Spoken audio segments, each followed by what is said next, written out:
बिस्मिल्लाहिर्रहमानिर्रहीम, अस्सलाम वालेकुम। डाइपोल मोमेंट बेसिकली केमिस्ट्री में ये टर्म हम क्यों यूज़ करते हैं और इसका क्या मकसद है और इसकी एप्लीकेशन क्या है और डाइपोल मोमेंट के मेजरमेंट के यूनिट क्या है, वो सारे हम इस लेक्चर में डिस्कस करेंगे। तो सबसे पहले डाइपोल मोमेंट क्या है। Dipole moment is the product of electrical charge and distance between charges, यानी कि दो चार्जेस के दरमियान डिस्टेंस और उन पे जो प्रोडक्ट है उन चार्जेस का, उन दोनों को जो है वो जब हम आपस में मल्टीप्लाई करते हैं तो हमें डाइपोल मोमेंट की वैल्यू मिलती है। यानी कि कहने का मतलब ये है कि फर्ज करें हमारे पास दो चार्जेस है, एक पॉजिटिव चार्ज है और एक नेगेटिव चार्ज है, ठीक है।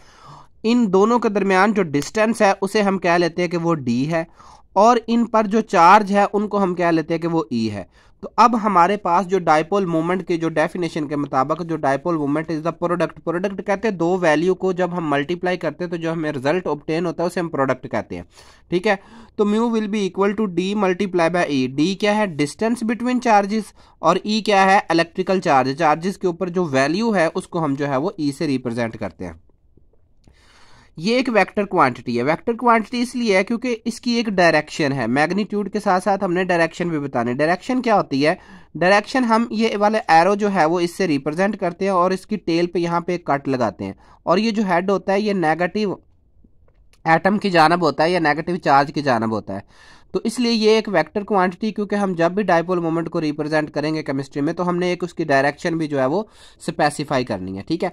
तो अब हम इसके यूनिट हम फाइंड आउट करते हैं। फर्ज करें हमारे पास कोई ए पॉजिटिव एलिमेंट है और बी जो है कोई नेगेटिव एलिमेंट है, और इनके दरमियान जो डिस्टेंस है वो है 1 एंगस्ट्रम। अब 1 एंगस्ट्रम जो है वो बेसिकली जो है वो एक लेंथ का यूनिट है, ठीक है। तो अब हम mu will be equal to D multiply by, यही फार्मूला। अब डिस्टेंस कितना है? 1 एंगस्ट्रम। तो डी हमारे पास जो है वो 1 एंगस्ट्रम है और 10⁻⁻8 सेंटीमीटर है।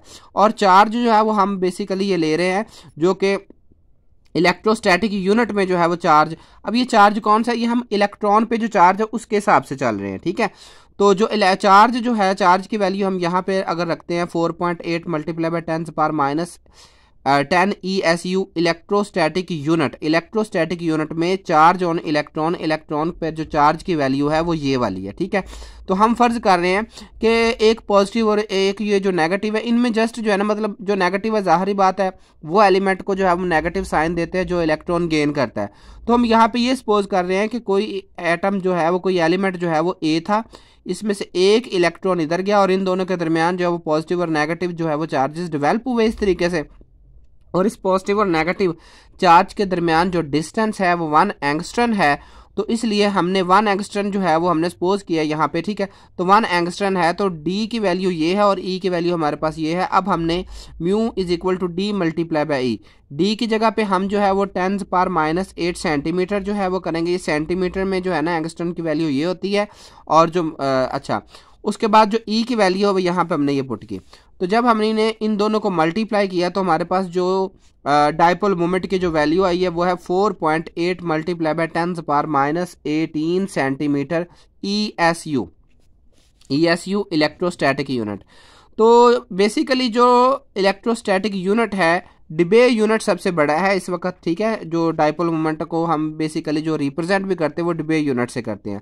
तो 10⁻18 सेंटीमीटर ESU बेसिकली जो है 1 डिबे के इक्वल है, ठीक है। और उसको हम डिबे को अकेला कैपिटल डी से भी रिप्रेजेंट किया जा सकता है। अब देखिए ये वाली वैल्यू जो है इतनी, ये डिबे के इक्वल है और 4.8, तो म्यू इज इक्वल टू 4.8 डिबे। तो इसका मतलब ये है कि इन दोनों एलिमेंट के दरमियान जो डाइपोल मोमेंट की वैल्यू है वो है 4.8 डिबे।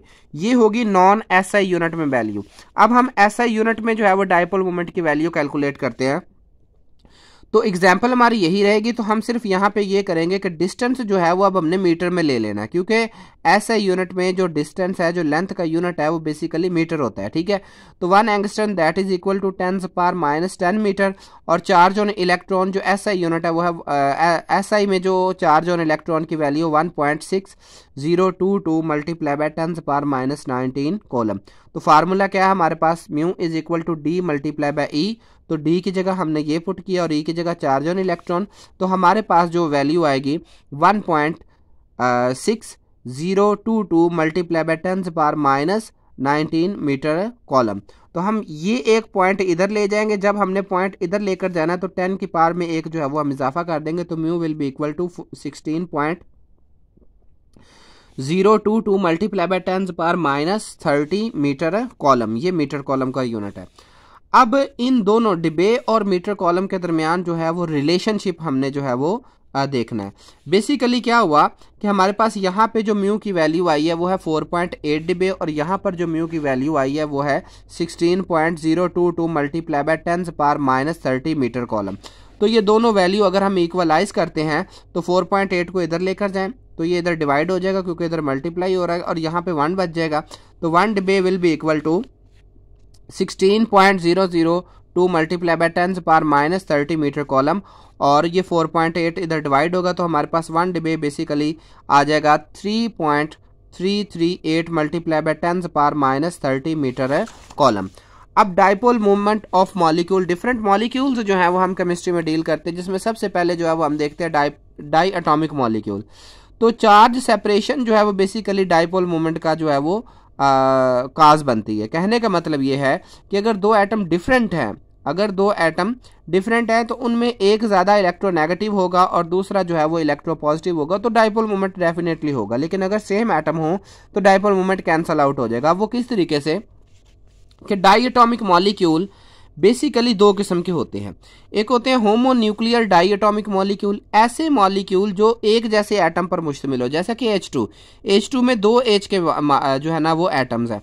अब यहाँ पर ये जो बेसिकली ये जो लाइन रिप्रेजेंट कर रही है ये बॉन्ड पेयर ऑफ इलेक्ट्रॉन को रिप्रेजेंट कर रही है और एक लाइन का मतलब होता है 2 इलेक्ट्रॉन।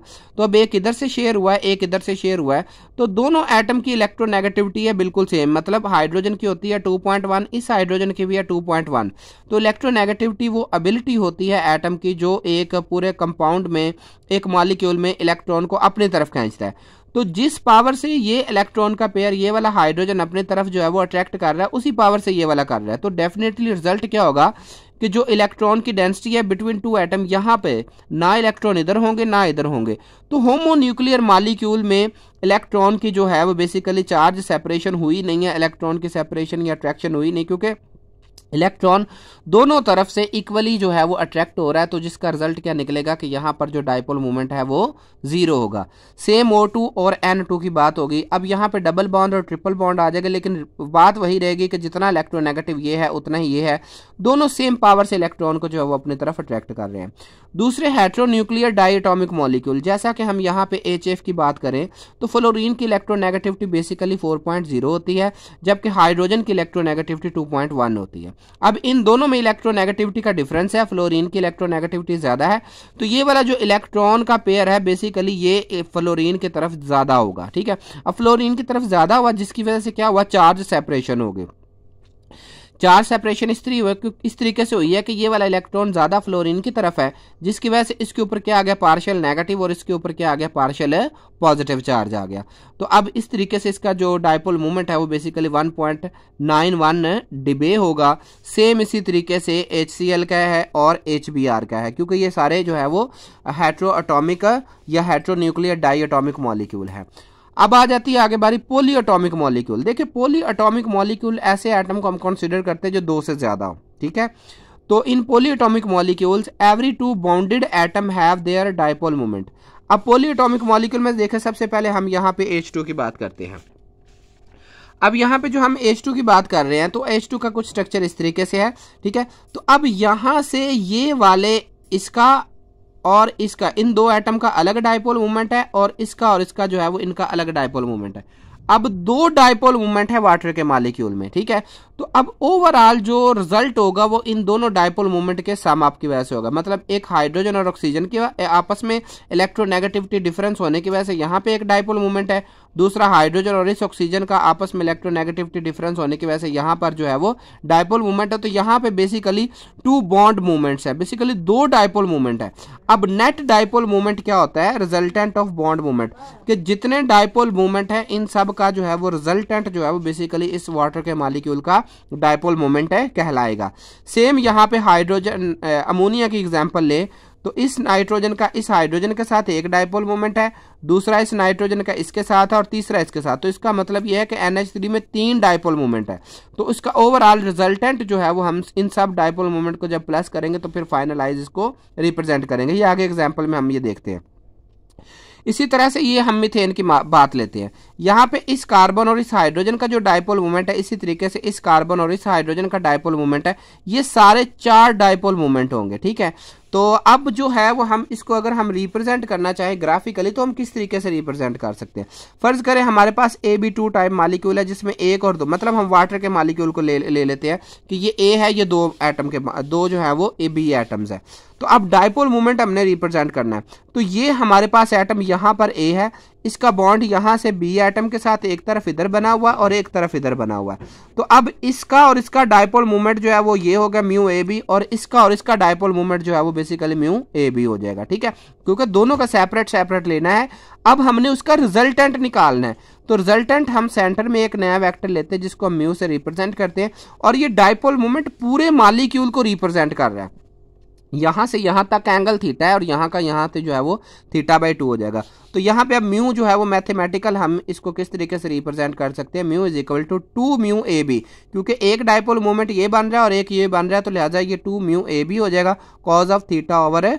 तो मोर थीटा लेस जो है वो ये वैल्यू होगी और लेस, मतलब जितना ज्यादा इनके दरमियान ये एंगल होगा, जैसे यहाँ पे अब 90 का एंगल है ना, अगर एटमों के दरमियान और ज्यादा एंगल हो जाता है, मतलब इधर को आ जाते हैं, तो उतना एंगल, जितना एंगल ज्यादा होगा उतना जो है वो डायपोल मोमेंट जो है वो कम होता जाएगा। ठीक है, आगे हम एग्जाम्पल पढ़ेंगे तो जिसमें हमने कुछ लीनियर या दूसरे मॉलिक्यूल पढ़ने हैं, तो इस तरीके से फिर ये बात क्लियर हो जाएगी।